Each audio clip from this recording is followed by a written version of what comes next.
Jésus nous a déjà dit quoi faire dans les premières 24 heures de la tribulation. Quel avertissement spécifique Jésus nous a-t-il donné lorsque la tribulation commencera? Vous n'aurez pas des jours pour planifier votre prochaine étape. Vous serez surpris en découvrant ce que Jésus a ordonné aux croyants de faire durant les premières 24 heures de la tribulation. Parce qu'à la majorité des chrétiens, on n'a jamais enseigné cela. La plupart des pasteurs ne prêchent pas là-dessus. La majorité des enseignants en prophétie ignorent ce sujet, mais c'est bien là dans les Écritures. Clair comme le jour. Première découverte. Quand cela commence-t-il? Bien. Établissons quelque chose de fondamental, car il existe beaucoup de confusion sur le moment où commence la tribulation. Certaines personnes pensent qu'elle commence lorsque l'Antéchrist signe un traité de paix avec Israël. Cela se base sur Daniel 9, 27, qui parle de confirmer une alliance avec beaucoup pendant une semaine, 7 ans. Mais voici ce que la plupart des gens ne comprennent pas. La signature de l'alliance ne déclenche pas immédiatement la persécution et le chaos que nous associons à la tribulation. Cela vient après. Le moment où tout change. Le moment où le chronomètre commence le compte à rebours pour le retour du Christ. Le moment où les croyants doivent agir immédiatement est très spécifique. On l'appelle l'abomination de la désolation. Permettez-moi de vous montrer ce que Jésus a dit dans Matthieu 24. C'est le discours du mont des Oliviers, où Jésus est assis avec ses disciples sur le mont des Oliviers en contemplant Jérusalem. Et il lui demande « Quel sera le signe de ton avènement et de la fin des temps ?» Et Jésus leur donne une chronologie détaillée: guerre, famine, tremblement de terre, faux messie, persécution et l'évangile prêché à toutes les nations. Mais alors, il dit quelque chose qui devrait pousser tout croyant à prêter une attention extrême. Matthieu 24, 15. C'est pourquoi, lorsque vous verrez dans le lieu saint l'abomination de la désolation dont a parlé le prophète Daniel, que celui qui lit fasse attention. Lorsque vous verrez l'abomination de la désolation, non pas si vous la voyez, mais quand, c'est une certitude, cela arrivera. Et Jésus renvoie au prophète Daniel, ce qui signifie que nous devons comprendre ce que Daniel a vu. Daniel 9, 27 décrit ce qui se produit au milieu de la période de 7 ans. Il confirmera une alliance avec beaucoup pendant une semaine, et au milieu de la semaine, il fera cesser le sacrifice et l'offrande. Sur l'aile des abominations viendra le désolateur, jusqu'à ce que la destruction qui a été déterminée se déverse sur lui. Que fait-il? Paul nous le dit dans 2 Thessaloniciens 2, versets 3 à 4. Que personne ne vous séduise d'aucune manière, car cela ne viendra pas sans que l'apostasie soit venue auparavant et que ne soit révélé l'homme de péché, le fils de perdition, lequel s'oppose et s'élève contre tout ce qu'on appelle Dieu ou qu'on adore, jusqu'à s'asseoir comme Dieu dans le temple de Dieu, se proclamant lui-même Dieu. Et à la seconde même où cela se produit, l'horloge se met en marche. Jusqu'à ce moment-là, l'Antéchrist a joué le rôle de pacificateur. C'est le diplomate charmant qui est intervenu pour réaliser l'impossible accord de paix. C'est celui qui résout les problèmes et qui a réussi à faire coexister Israël et ses voisins. C'est le dirigeant que le monde considère comme son sauveur. Mais lorsqu'il entre dans le temple et se déclare Dieu, le masque tombe. La tromperie prend fin et la véritable nature de la bête est révélée. Et la fureur de Satan, sachant que son temps est court, se déchaîne sur la terre. Jésus décrit ce qui se passe ensuite dans Matthieu 24, 21. Car il y aura alors une grande tribulation telle qu'il n'y en a pas eu depuis le commencement du monde jusqu'à présent, et qu'il n'y en aura jamais plus. Non seulement une tribulation, mais une grande tribulation, une souffrance sans précédent, un chaos mondial et une persécution à une échelle que l'humanité n'a jamais expérimentée. Et tout commence au moment où l'Antéchrist se dresse dans le temple. Deuxième découverte, le commandement qui sauve des vies. Bien, l'abomination de la désolation vient d'avoir lieu. L'Antéchrist est entré dans le temple. Que dit Jésus qu'il faut faire? Permettez-moi de lire ces paroles exactes. Matthieu 24, versets 16 à 18. Alors, que ceux qui seront en Judée s'enfuient dans les montagnes, que celui qui sera sur le toit ne descende pas pour prendre ce qui est dans sa maison, et que celui qui sera dans les champs ne retourne pas en arrière pour prendre ses vêtements. Lisez ceci à nouveau lentement. Alors, que ceux qui seront en Judée s'enfuient dans les montagnes. Ne considérez pas la possibilité de fuir.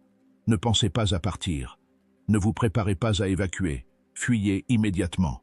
Que celui qui sera sur le toit ne descende pas pour prendre ce qui est dans sa maison. Dans l'ancien Israël, les maisons avaient des toits plats sur lesquels les gens montaient pour prendre l'air ou dormir. Jésus est en train de dire, si tu es sur le toit lorsque tu entendras parler de l'abomination, ne rentre même pas dans la maison, Ne prends pas ton portefeuille. Ne prépare pas un sac à dos. Ne ramasse pas l'ordinateur portable, les albums photos, ni les souvenirs. Cours, et que celui qui est dans le champ ne retourne pas en arrière pour chercher ses vêtements. Si tu travailles dans le champ, ne retourne pas chercher ton manteau. Ne t'arrête pas pour rassembler des provisions. Ne tarde sous aucun prétexte. Pars maintenant. L'urgence est une question de vie ou de mort. Pourquoi Jésus est-il si catégorique sur le fait de fuir immédiatement? Parce que ce qui vient arrive rapidement. Le récit de Marc sur ce même discours ajoute un autre détail. Marc 13,14 dit « C'est pourquoi, lorsque vous verrez l'abomination de la désolation dont a parlé le prophète Daniel, établie là où elle ne doit pas être, que celui qui lit fasse attention, alors que ceux qui seront en Judée s'enfuient dans les montagnes.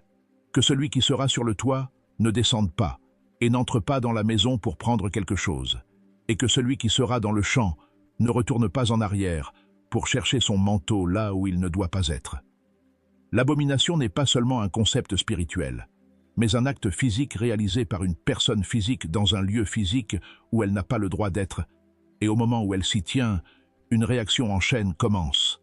La véritable nature de l'Antéchrist est révélée. Son imposture est exposée.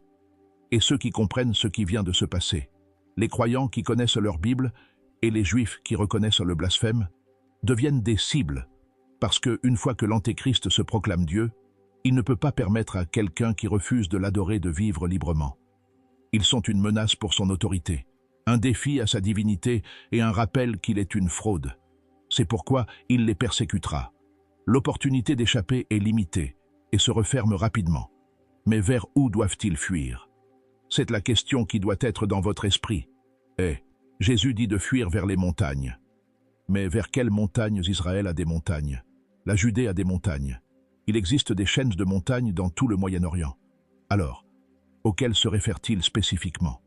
Et ce qui est encore plus important, quand vous serez arrivé là-bas, comment survivrez-vous pendant 3 ans et demi sans accès à la nourriture, à l'eau ou aux provisions, parce que c'est le temps pendant lequel vous devrez vous cacher 1260 jours, 42 mois, 3 ans et demi. Pouvez-vous survivre aussi longtemps dans le désert sans rien? 3e découverte, le refuge dans le désert. Ouvrez votre Bible dans Apocalypse 12. C'est l'un des chapitres les plus symboliques et en même temps les plus prophétiquement précis de toute la Bible. Jean contemple la vision d'une femme revêtue du soleil, avec la lune sous ses pieds et une couronne de 12 étoiles sur sa tête. La plupart des spécialistes sont d'accord pour dire que cette femme représente Israël. Elle donne naissance à un fils mâle qui dirigera toutes les nations avec une verge de fer. C'est Jésus. Et le dragon, Satan, tente de dévorer le fils. Mais le fils est enlevé jusqu'au trône de Dieu. C'est l'ascension de Jésus après sa résurrection. Mais ensuite, la vision se tourne vers un événement futur, quelque chose qui se produit pendant la tribulation. Apocalypse 12, verset 6. Et la femme s'enfuit dans le désert, où elle avait un lieu préparé par Dieu afin qu'elle y fût nourrie pendant 1260 jours. La femme s'enfuit dans le désert, exactement comme Jésus l'a dit, « Fuyez dans le désert, dans les montagnes ». Mais observez les détails. Détail 1. Un lieu préparé par Dieu n'est pas une cachette aléatoire.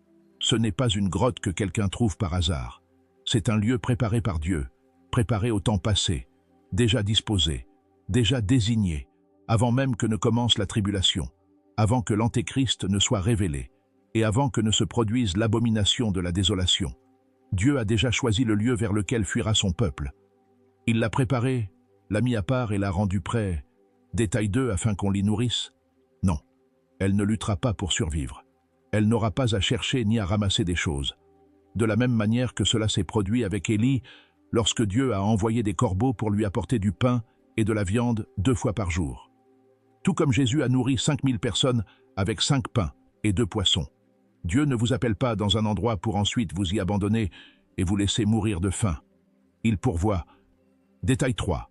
La chronologie exacte, 1260 jours. C'est exactement 3 ans et demi, 42 mois. La moitié de la tribulation de 7 ans. Depuis le moment où se produit l'abomination de la désolation jusqu'au moment où Jésus revient pour sauver son peuple, il s'écoulera exactement 1260 jours. Et durant ces 1260 jours, Dieu protégera et nourrira ceux qui s'enfuiront dans le désert. Maintenant, je serai honnête avec vous. Pour le monde, fuir dans le désert semblera être une folie.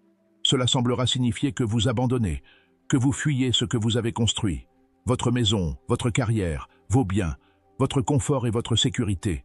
Tout restera derrière, parce qu'un livre ancien a dit de courir vers les montagnes lorsqu'un homme se placerait dans un temple. Le monde vous traitera de fanatiques, de théoriciens du complot et d'extrémistes religieux. Mais Dieu appelle cela de l'obéissance et appelle le désert son refuge. Non pas un exil, non pas un châtiment, non pas un abandon, mais une protection. Parce que pendant que le monde célébrera l'Antéchrist, fera la queue pour recevoir sa marque et s'inclinera pour adorer son image.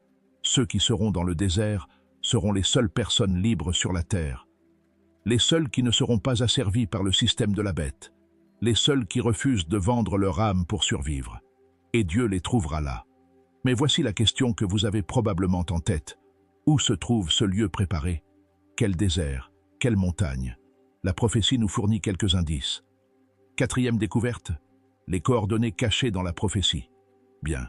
Si Dieu a préparé un lieu spécifique dans le désert vers lequel les croyants doivent fuir durant la tribulation, n'aurait-il pas du sens qu'il nous donne des indices sur l'endroit où il se trouve?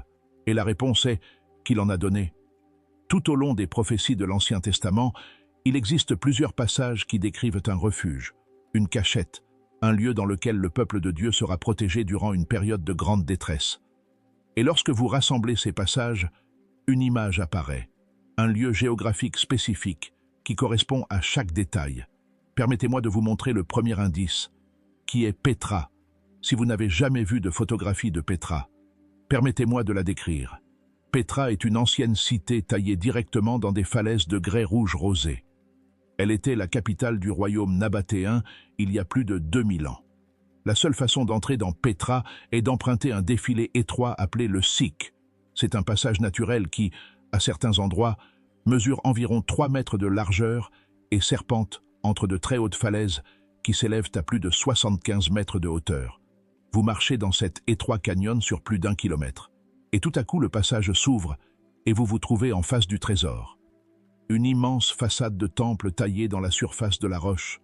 Mais le trésor n'est que l'entrée. Au-delà, Pétra s'étend dans une immense vallée entourée de montagnes. Il existe des centaines de grottes et de tombes taillées dans les falaises. Les sources naturelles fournissent de l'eau fraîche. Toute la ville est une forteresse naturelle. Et voici ce qui est impressionnant. Pétra peut accueillir des dizaines de milliers de personnes, peut-être plus. Les grottes offrent un refuge et les falaises offrent une défense. Le passage étroit rend presque impossible l'invasion par une armée. Elle devrait traverser ce canyon en file indienne, devenant une cible facile pour quiconque défendrait l'entrée. C'est le refuge parfait. Mais comment arriver jusque-là? C'est là le problème. Pétra se trouve à environ 150 miles de Jérusalem. C'est un long voyage à pied à travers un terrain désertique. Et rappelez-vous que Jésus a dit « Fuyez immédiatement, ne faites pas vos valises, ne vous préparez pas, courez simplement ». Alors, comment des milliers, peut-être des centaines de milliers de réfugiés juifs arriveront-ils à temps de Jérusalem à Pétra sans provision, sans transport ni préparation? La réponse semblera impossible. Mais encore une fois, traverser la mer Rouge le semblait aussi. Cinquième découverte, la fuite surnaturelle. Revenons à Apocalypse 12. Parce qu'après que Jean a vu la femme s'enfuir dans le désert, il contemple autre chose, quelque chose qui défie toute explication naturelle. Apocalypse 12, 14. Et les 2 ailes du grand aigle furent données à la femme, afin qu'elle s'envolât au désert, vers son lieu, où elle est nourrie un temps, des temps, et la moitié d'un temps, loin de la présence du serpent. À la femme furent données les 2 ailes d'un grand aigle. Certaines personnes lisent ceci et pensent immédiatement que c'est symbolique. Les ailes représentent la vitesse, la protection ou quelque chose de spirituel. Mais je veux que vous considériez la possibilité que ce soit littéral. Ce n'est pas la première fois que Dieu utilise cette image. Dans Exode 19:4, lorsque Dieu a fait sortir Israël d'Égypte, il a dit « Vous avez vu ce que j'ai fait à l'Égypte, et comment je vous ai porté sur des ailes d'aigle, et vous ai amené vers moi. Je vous ai porté sur des ailes d'aigle. » Dieu a délivré Israël de l'esclavage en Égypte, non pas par leur force ou leur planification, mais par une intervention surnaturelle, au moyen des plaies, de l'ouverture de la mer Rouge, d'une colonne de nuée pendant le jour et d'une colonne de feu pendant la nuit. Et il décrit cette délivrance comme le fait de les porter sur des ailes d'aigle. Dans l'Exode, c'est clairement un langage métaphorique qui décrit la pourvoyance miraculeuse de Dieu. Mais dans Apocalypse 12, le contexte est différent. Jean contemple la vision d'un événement futur et voit la femme Israël voler littéralement vers le désert sur des ailes. Cela pourrait être un transport angélique. Les anges pourraient-ils transporter physiquement les gens jusqu'à un endroit sûr? Absolument. Nous le voyons dans les Écritures. Lorsque Lot et sa famille ont fui Sodome, les anges les ont littéralement pris et les ont sortis de la ville. Lorsque Philippe l'évangéliste a fini de prêcher à l'eunuque éthiopien, dans Actes 8, 39, l'Esprit du Seigneur a enlevé Philippe. L'eunuque ne le revit plus et continua joyeusement son chemin. Philippe a été transporté surnaturellement d'un endroit à un autre. Un instant, il était dans le désert. L'instant d'après, il était à Azote, à des miles de distance. Si Dieu peut transporter instantanément Philippe, il peut sans aucun doute transporter surnaturellement jusqu'à Pétra des milliers de réfugiés. 6e découverte. L'alternative à la fuite. Bien, parlons de ce qui arrive à ceux qui ne fuient pas, parce que comprendre l'alternative rend l'urgence du commandement de Jésus totalement évidente. Après l'abomination de la désolation, après que l'Antéchrist a révélé sa vraie nature, le monde entre dans une nouvelle phase, le contrôle total. Apocalypse 13 le décrit, Apocalypse 13, 11. Puis je vis monter de la terre une autre bête, qui avait 2 cornes semblables à celles d'un agneau, mais qui parlait comme un dragon, et elle exerçait toute l'autorité de la première bête en sa présence, et elle faisait que la terre et ses habitants adoraient la première bête, dont la blessure mortelle avait été guérie. Et elle opérait de grands prodiges, même jusqu'à faire descendre du feu du ciel sur la terre, à la vue des hommes, et elle séduisait les habitants de la terre par les prodiges qu'il lui était donné d'opérer en présence de la bête, disant aux habitants de la terre de faire une image à la bête qui avait la blessure de l'épée et qui vivait, et il lui fut accordé d'animer l'image de la bête, afin que l'image de la bête parlât, et qu'elle fit que tous ceux qui n'adoreraient pas l'image de la bête fussent tués. Le faux prophète, la seconde bête, dresse une image de l'Antéchrist et exige que tous l'adorent. Et voici la partie effrayante. L'image parle, elle est animée, soit par une puissance démoniaque, soit par une technologie avancée d'intelligence artificielle, soit par les deux. Cette image semble être vivante, et quiconque refuse de l'adorer est tué. Ce n'est pas un exil, ce n'est pas la prison, c'est la mort, la marque de la bête, mais cela empire. Apocalypse 13, 16. Et elle fit que tous, petits et grands, riches et pauvres, libres et esclaves, reçussent une marque sur leur main droite ou sur leur front, et que personne ne put acheter ni vendre, sans avoir la marque, le nom de la bête ou le nombre de son nom. C'est ici la sagesse. Que celui qui a de l'intelligence calcule le nombre de la bête, car c'est un nombre d'hommes, et son nombre est 666. Tous les habitants de la terre sont contraints de recevoir une marque sur la main droite ou sur le front. Et sans cette marque, vous ne pouvez rien acheter ni rien vendre. Vous ne pouvez pas accéder à la nourriture, à l'eau, aux médicaments, ni à un abri. Vous vous retrouvez complètement exclu du système économique. Nous ne savons pas exactement quelle forme prendra cette marque, un tatouage, une puce électronique, un implant biométrique ou une forme d'identification numérique liée à votre biologie. Ce que nous savons, c'est que la technologie nécessaire pour mettre en œuvre un tel système existe déjà. La reconnaissance faciale peut vous identifier instantanément. Les lecteurs biométriques peuvent vérifier votre identité. Les monnaies numériques peuvent être programmées pour ne fonctionner que pour les utilisateurs autorisés. L'infrastructure d'un système de la marque de la bête est déjà en place. La seule chose dont elle a besoin, c'est d'une crise, une raison pour que les gens l'acceptent volontairement. Et l'abomination de la désolation fournira cette crise. Lorsque l'Antéchrist se déclarera Dieu et que le chaos mondial éclatera, les gouvernements mettront en place des mesures d'urgence, des systèmes d'identification numérique, des enregistrements obligatoires et des serments de loyauté.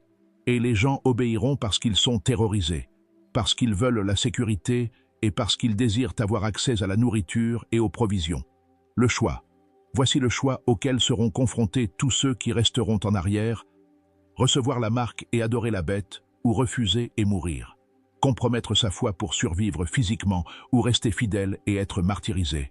Et ne vous y trompez pas, recevoir la marque n'est pas une décision économique neutre, c'est un acte spirituel d'adoration et d'alliance.